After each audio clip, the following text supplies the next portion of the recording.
So to D motion, पहले हम समझेंगे बेटा इस चैप्टर में जो टू डी मोशन आपका है कि ये टू डी मतलब क्या है। टू डी का मतलब होता है बेटा टू डायमेंशनल, है ना। आप लोग कंफ्यूज नहीं रहना, टू डायमेंशनल। जैसे अगर डायमेंशंस की बात करें तो आपके पास टोटल 3 डायमेंशंस होते हैं। One is the x axis, second one is the y axis and third one is the z axis. ये आपके 3 डायमेंशंस हैं, राइट। तो अभी तक जितने भी हम जैसे मोशन पढ़ रहे थे, इसके पहले चैप्टर में हम बोल रहे थे उसको 1D, वन डायमेंशनल मोशन, या फिर उसको हम रेक्टिलिनियर मोशन भी बोल रहे थे। इसका मतलब मोशन या तो एक्स के लॉन्ग होगा, सिर्फ एक लाइन के लॉन्ग होगा, है ना, प्लस एक्स की तरफ हो, माइनस एक्स की तरफ हो, पार्टिकल इसी लाइन के लॉन्ग ऐसे ऐसे मूव करेगा, है ना। वो आज सीधे जाएगा, वापस आ भी सकता है, तो अपने डायरेक्शन को चेंज भी कर सकता है, but the motion will be along straight line only. Similarly हमने इसमें मोशन अंडर ग्रेविटी भी पढ़ा था, जो मोशन आपका वाई एक्सिस के लॉन्ग ऐसे था, वर्टिकल मोशन था। तो इसमें पार्टिकल क्या करता था, ग्रेविटी में ऊपर फेंकते थे, नीचे आता था, वो भी एक स्ट्रेट लाइन में मोशन कर रहा था। तभी जो हमने स्टडी किया है वो हमने 1D मोशन की बातें की हैं, 1D मोशन थे। और इसमें हमने आपसे बताया था बेटा कि अगर 1D मोशंस में आपके अगर एक्सेलरेशन कांस्टेंट थे, तो एक्सेलरेशन अगर आपने कांस्टेंट किया था, तो एक्सेलरेशन कांस्टेंट होने पे क्या हुआ था, आपके पास 3 इक्वेशंस थे।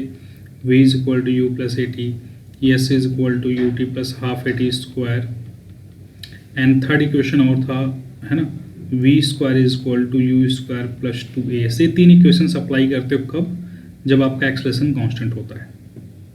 यहाँ पर इस केस में आपका जो 2D मोशन है, जिसको हम बोलते हैं मोशन इन अ प्लेन भी बोलते हैं, क्योंकि 2 डायमेंशंस आपस में प्लेन बनाते हैं। तो जरा हम समझेंगे 2D मोशन होता कैसे है और कौन कौन इसके सिनारियो हो पाएंगे 2D मोशंस में, राइट। तो उन सब चीज़ों के बारे में थोड़ा डिटेल में हम समझेंगे। देखो, जब भी हम 2D डायमेंशंस मोशन की बात करेंगे बेटा, तो उसमें जो हमारा मोशन होगा 2 डायमेंशंस के लॉन्ग होगा। जैसे यहाँ पे आपने एक्स वाई जेड बोला है, तो या तो एक्स वाई के लॉन्ग हो सकता है, या फिर वाई जेड के लॉन्ग हो सकता है, या फिर जेड एक्स के लॉन्ग हो सकता है। किसी भी 1-2 डायमेंशंस के लॉन्ग एक साथ होगा। फॉर एग्जांपल, अगर मैं यहाँ पे बात कर लूँ मोशन अलोंग एक्स वाई, अगर मैं मोशन अलोंग एक्स वाई की बात करता हूँ, तो मैं सिंपल ऐसे बोलूँगा बेटा कि इधर मेरा एक्स एक्सिस है, इधर मेरा वाई एक्सिस है, तो आपका पार्टिकल इसी एक्स वाई प्लेन में मूव करेगा। जैसे मैं बोलूँ एक्स वाई प्लेन का क्या मतलब है, मतलब पार्टिकल एक्स के लॉन्ग भी बढ़ेगा आगे और वाई के लॉन्ग भी आगे जाएगा। मतलब मान लेते हैं पार्टिकल हमारा कुछ ऐसे मोशन कर रहा है, इसमें क्या कर रहा है, पार्टिकल एक्स के लॉन्ग भी आगे जा रहा है, वाई के लॉन्ग भी जा रहा है, एक्स के लॉन्ग भी आगे जा रहा है, वाई के लॉन्ग भी जा रहा है। मतलब ये जो मेरा मोशन है, ये एक्स वाई प्लेन में है, क्योंकि एक्स वाई वाला जो रीजन है पूरा एक्स वाई प्लेन में जो मोशन हो रही है बॉडी की, तो इसको हम बोलेंगे motion in a plane, right. मतलब किसी 2 डायमेंशंस के लॉन्ग डायरेक्टली मोशन हो रहा है, ठीक है। तो इसको 2D मोशन हम बोलेंगे। जैसे यहाँ पर अगर प्लेन की बात करो तो आपके पास कितने प्लेन हैं, अगर यहाँ पे ध्यान से देखो, तो अगर यहाँ पे ध्यान से देखो तो आपके पास एक्स वाई प्लेन एक हो गया। एक्स वाई प्लेन आपका कैसा होगा, अगर ध्यान से आप देखोगे तो मैं प्लेन बनाने की कोशिश कर रहा हूँ, तो समझो ध्यान से आप लोग। एक आपका एक्स वाई प्लेन ऐसे हो जाएगा, this is a plane first one.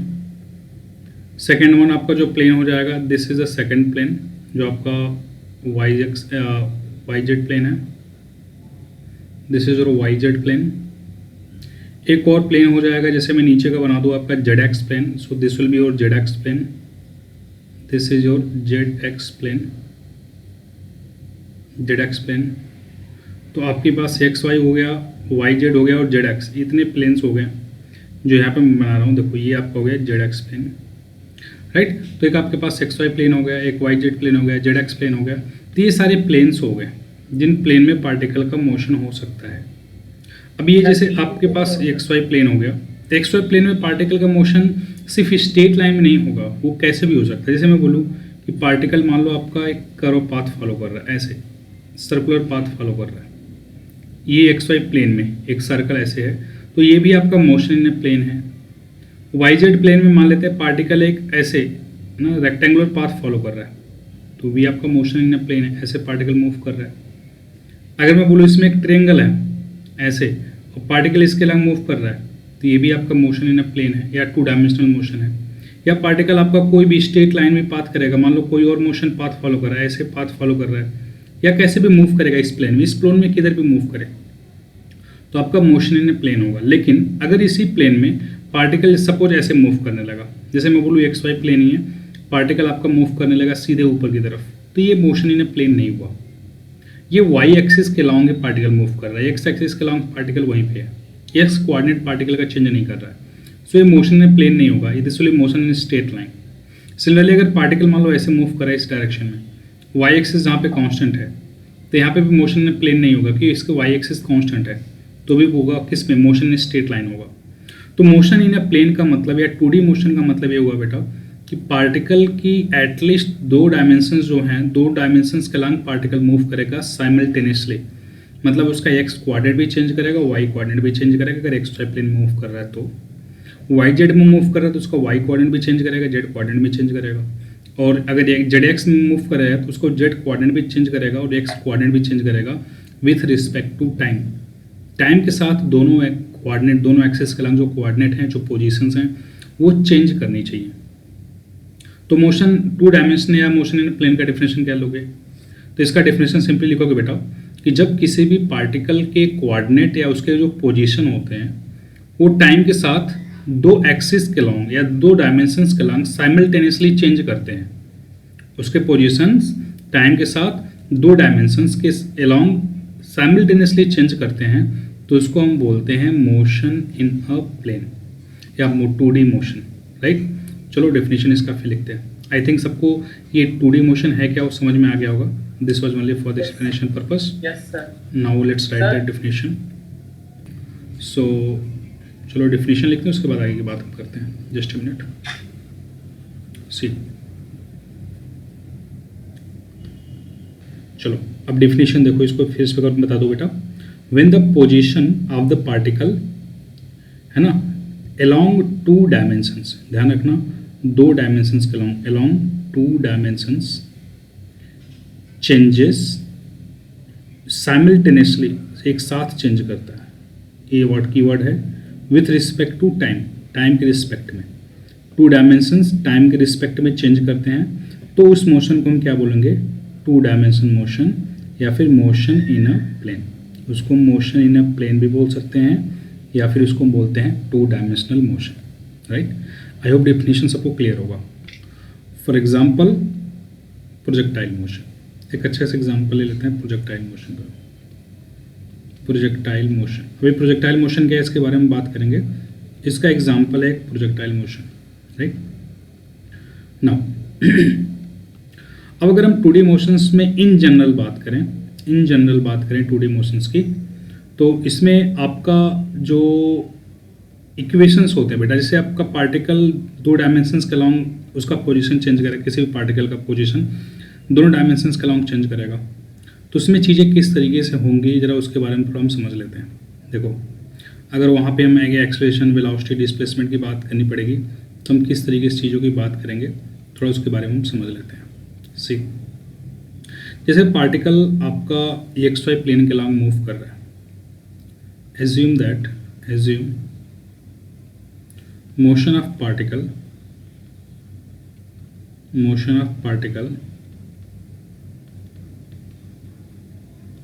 along xy plane.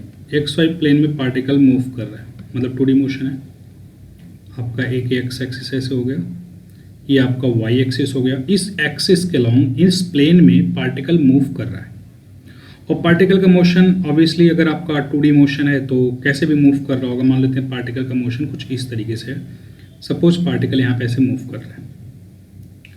अब यहाँ पे पार्टिकल जब मूव करेगा बेटा, तो यहाँ पे जो चेंज इन डिस्प्लेसमेंट होगा, जरा ध्यान समझना, जो एक्स के अलॉन्ग डिस्प्लेसमेंट में चेंज होगा उसको हम लिखेंगे एस एक्स से रिप्रेजेंट कर रहे हैं। एक्स के अलॉन्ग जो उसकी वेलोसिटी होगी उसको वी एक्स से लिख रहे हैं। एक्स के अलॉन्ग जो एक्सेलरेशन होगा उसको हम ए एक्स से लिख रहे हैं, मतलब ax is the acceleration along x-axis, vx is the velocity of particle along x-axis, sx is the displacement covered along x-axis. Similarly, I am writing ay is the acceleration along y-axis, vy is the velocity along y-axis, and sy is the displacement along y-axis. तो यहाँ पे अगर vector form की बात करें बेटा, तो vector form में हम इसको इस तरीके से रिप्रेजेंट करते हैं। पार्टिकल तो एक ही है, बस इसका एक्स और वाई दोनों के अलॉन्ग पोजीशन चेंज कर रहा है। तो यहाँ पे हम इसका जो डिस्प्लेसमेंट है एस नेट उसको हम लिखेंगे एस एक्स, आई के अलॉन्ग हम एक्स के अलॉन्ग किसको रिप्रेजेंट करते हैं, आई से रिप्रेजेंट करते हैं, वाई के अलॉन्ग कैसे रिप्रेजेंट करते हैं, जे कैप से रिप्रेजेंट करते हैं।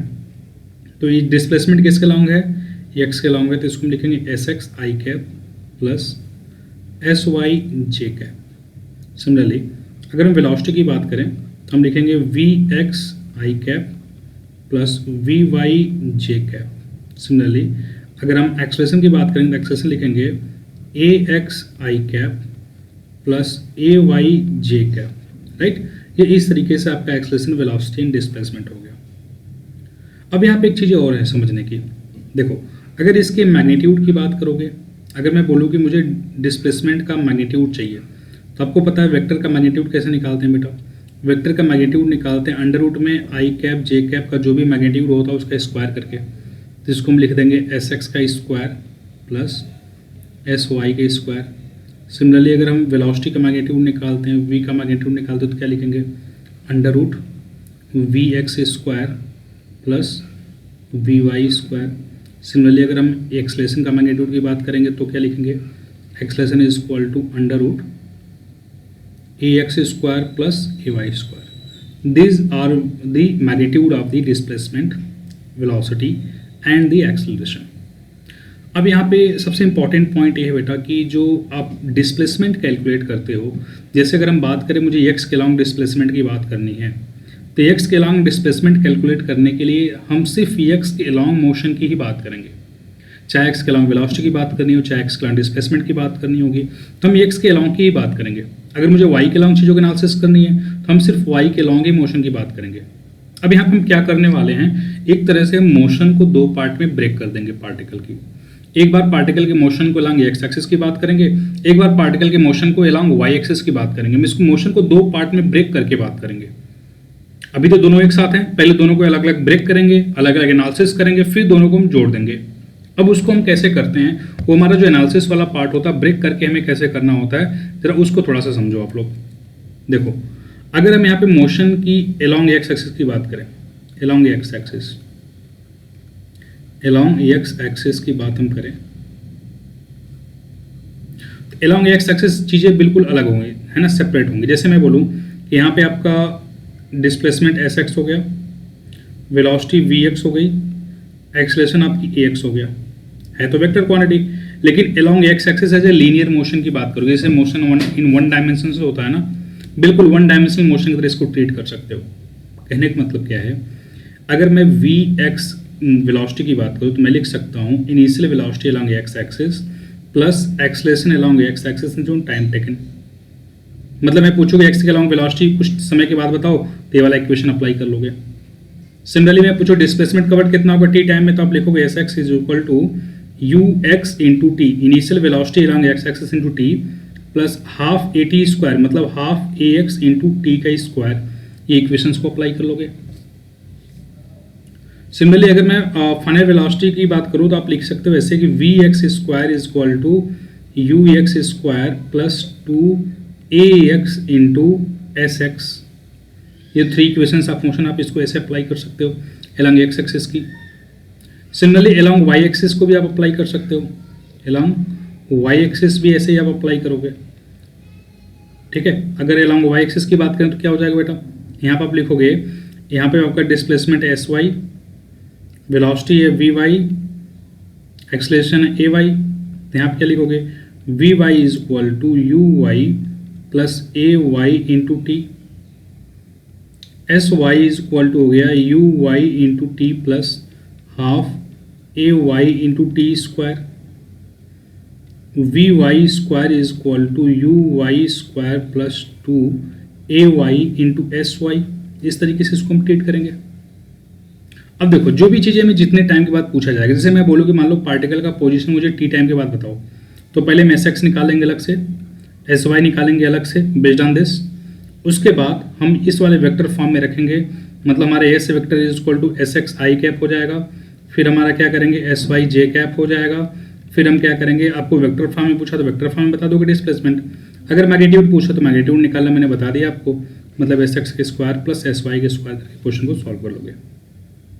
ये कुछ जनरल क्वेश्चंस भी इस तरीके से होते हैं जो आपको करने आने चाहिए। अगर वेक्टर फॉर्म में इन जनरल क्वेश्चन आपसे पूछा जाता है तब मोशन को एक्स के लॉन्ग मोशन को अलग से ट्रीट करोगे और वाई के लॉन्ग मोशन को अलग से ट्रीट करोगे। उनका फाइनल डिस्प्लेसमेंट आप वेक्टर फॉर्म में रख के क्वेश्चंस को सॉल्व कर सकते हो, राइट। तो एक बेसिक यहाँ पे इंपॉर्टेंट ये डिस्कशन था। आई होप सबको सारी पॉइंट्स क्लियर होंगे। इसमें हम एक दो को एग्जांपल्स करते हैं। See let's solve some examples based on this. जैसे मैं सिंपल से एक एग्जांपल करता हूँ पहले। सपोज एक पार्टिकल की इनिशियल वेलोसिटी है ना, अच्छे से लिख लो, initial velocity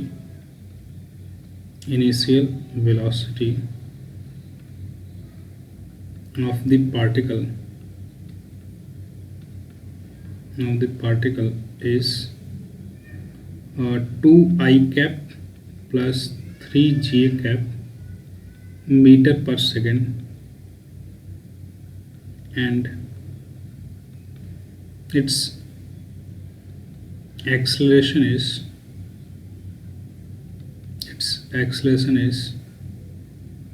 3I minus 2J metre per second square.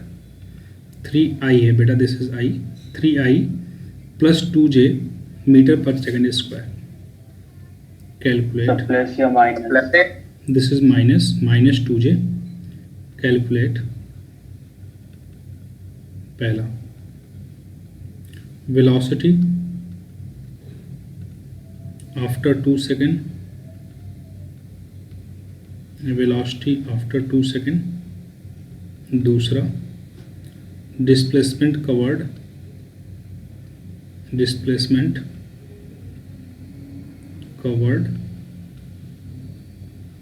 In 2 second, displacement covered in 2 second, right. Velocity after 2 second and displacement covered after in 2 second. See this is the question and अब जरा हम समझते हैं बेटा इसको कैसे करोगे। देखो जरा ध्यान से।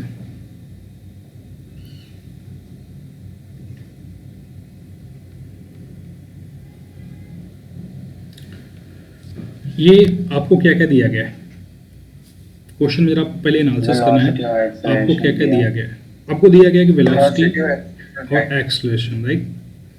तो इसकी मदद से पहले आप क्या कैलकुलेट करोगे? पहले आप यहाँ से वेलोसिटी और एक्सेलरेशन से आप पहले एक्स के लॉन्ग वेलोसिटी और एक्स के लॉन्ग एक्सेलरेशन को लिख लो, ठीक है।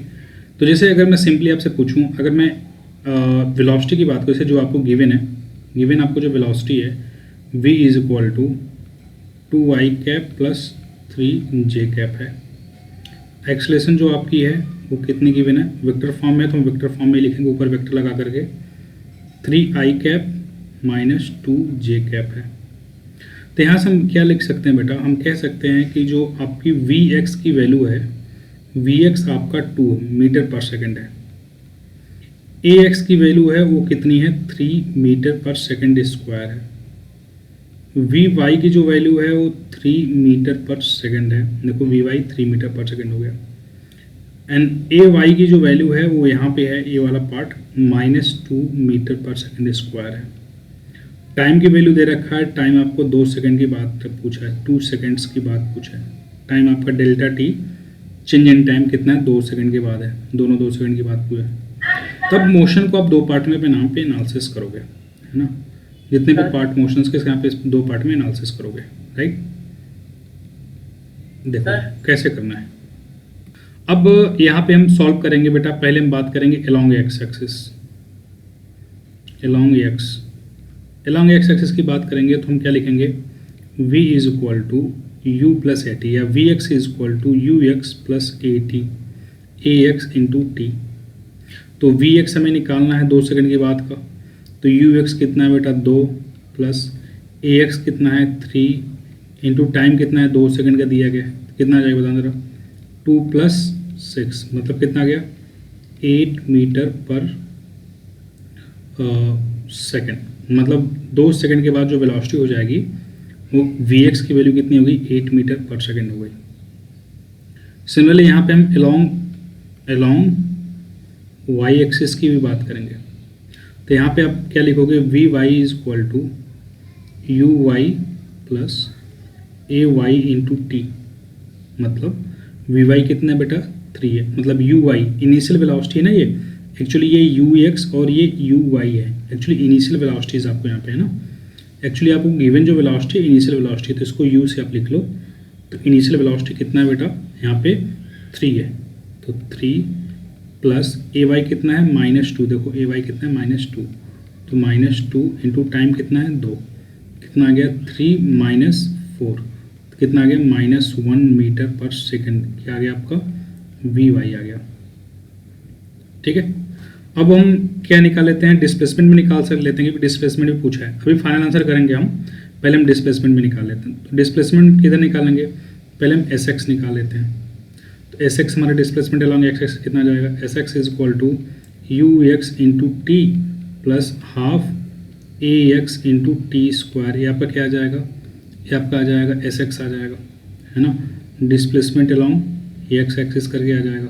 चलो इसको हम सॉल्व कर लेते हैं बेटा, देख कितना जाएगा, x x is equal to you x कितना है बेटा 2, टाइम कितना है 2, तो 2 इंटू 2 प्लस हाफ, एक्सलेशन कितना है 3 इंटू 2 का स्क्वायर, क्योंकि टी का स्क्वायर है, सॉल्व कर कितना आ गया 2 2 जा 4 प्लस यहाँ पर कितना हो जाएगा 2 2 जा 4, 4 3 जा 12 बाई 2 6 आ जाएगा, कितना आ गया 10 मीटर आ गया, मतलब एस एक्स की वैल्यू कितनी आ गई 10 मीटर हो गई।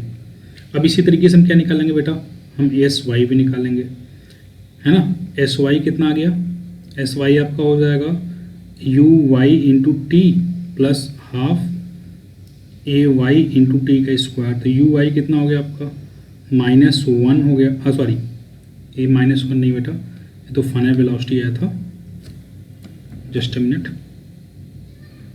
आपका यहाँ पे है इनिशियल वेलोसिटी कितना है 3 है, ए 3, तो 3 into 2 plus half a Y यहाँ पे आपका -2 है, तो -2 इंटू 2 का स्क्वायर कितना आ जाएगा बेटा, ये हो जाएगा 6 और ये कितना हो जाएगा, एक तो 2 2 जा 4 2 जा 8, 8 बाई 2 कितना जाएगा -4 आ जाएगा, माइनस साइन है, कितना गया 2 मीटर आ गया, मतलब एस वाई कितना हो गया बेटा आपका 2 मीटर हो गया।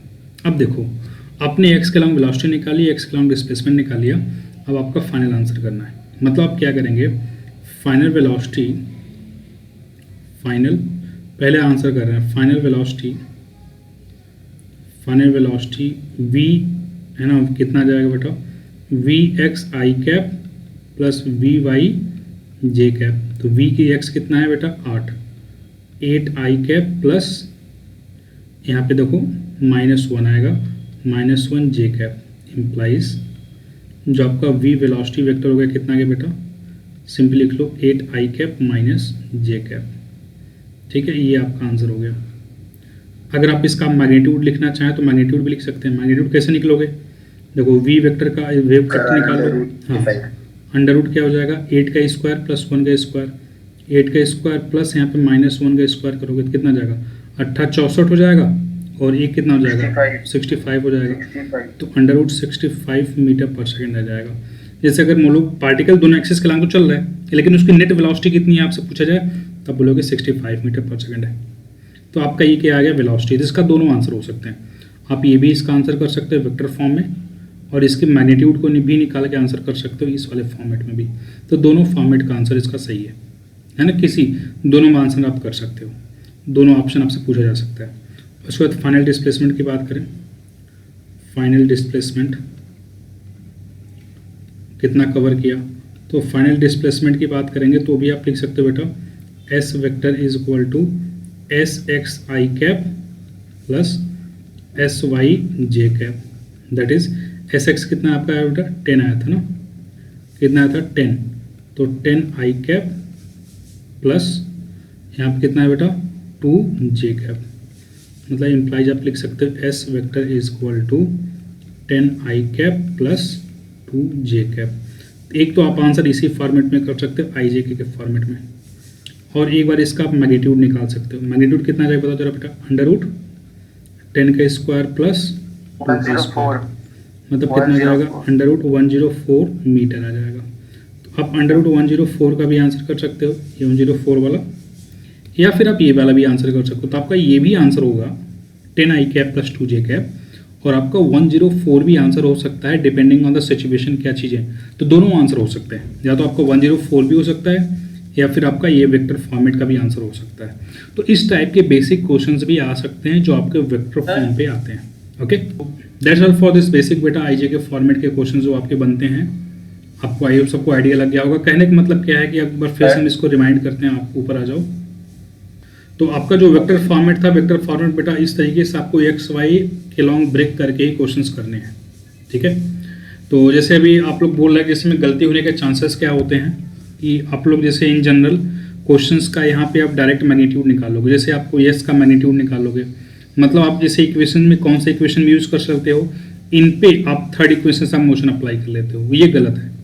अब सबका एक साथ मैग्नीट्यूड लेके थर्ड इक्वेशन से आप मोशन अप्लाई नहीं कर सकते। जैसे आप इस मैग्नीट्यूड निकालने के बाद आप बोलो कि मैं v is equal to you plus A t यहाँ पे क्यों नहीं अप्लाई कर सकता, यहाँ पे मैं डायरेक्ट ये वेलोसिटी ले लूँ, डायरेक्ट ये एक्सेलेरेशन की बात ले लूँ, मैग्नीट्यूड लेके क्यों नहीं कर सकता। ये इसलिए नहीं कर सकते बेटा कि 2D मोशन में जो आपका मोशन होता है वो ज़रूरी नहीं कि स्ट्रेट लाइन मोशन हो। ये equations v is equal to you plus A t, s is equal to u t plus half a t square, ये इक्वेशंस ऑफ मोशन है, ये तब अप्लाई कर पाते हो जब आपका मोशन स्ट्रेट लाइन में होता है। लेकिन 2D मोशन स्ट्रेट लाइन होना पॉसिबल तो नहीं है ना, ये कर्व भी हो सकता है, ये स्ट्रेट है ना, ये कैसा भी हो सकता है। तो आपको कंपोनेंट के लॉन्ग मोशन को ब्रेक करके ही आप रिजल्टेंट निकालोगे।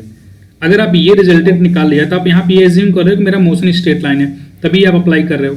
तो कभी भी आप रिजल्टेंट निकाल के आप इक्वेशंस ऑफ मोशन मत अप्लाई करना, आपको कंपोनेंट में ब्रेक करना है, ब्रेक करके वेलोसिटी निकालो, डिस्प्लेसमेंट निकालो, उसके बाद फाइनल ऐड करके फिर से रिजल्टेंट निकालो, है ना।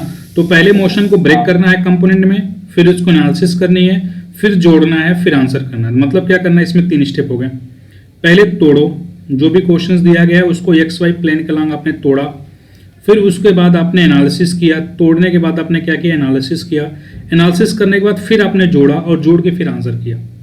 तो हमेशा ऐसा होना चाहिए, तोड़ना, एनालिसिस करना, जोड़ना, आंसर करना, ठीक है। जब भी आपको 2D मोशन आएगा तो ऐसी गलती मत करना कि स्ट्रेट लाइन एज्यूम करके मैग्नीट्यूड लेके कर लेना, वैसे काफ़ी बच्चे करते हैं, दैट इज़ द मिस्टेक, बहुत बड़ा मिस्टेक्स है, वो गलती आप लोग नहीं करेंगे। आई होप सारे पॉइंट्स आपको समझ में आ गए होंगे। इस पर बहुत सारे क्वेश्चंस और भी कराए जा सकते हैं, बट कोई मतलब नहीं है। अगर आपको क्लैरिटी आ गई है तो कोई भी मतलब नहीं है, इक्वेशंस ऑफ मोशन आपको अप्लाई करने आता है। ये मेरा सिंपल सा यहाँ पे क्वेश्चन करने का मतलब था कि आपको क्लैरिटी हो जाए कि 2 कंपोनेंट में कैसे ब्रेक करना है, दोनों कंपोनेंट में ब्रेक करके कैसे एनालिसिस करनी है, एनालिसिस करके जब फाइनल आंसर करते हैं तो फाइनल आंसर करते वक्त आप कैसे जोड़ के फिर आंसर करते हो। आई होप सारे पॉइंट्स आपको क्लियर होंगे। Okay, so that's all for this vector analysis बेटा इन 2D मोशन। ओके।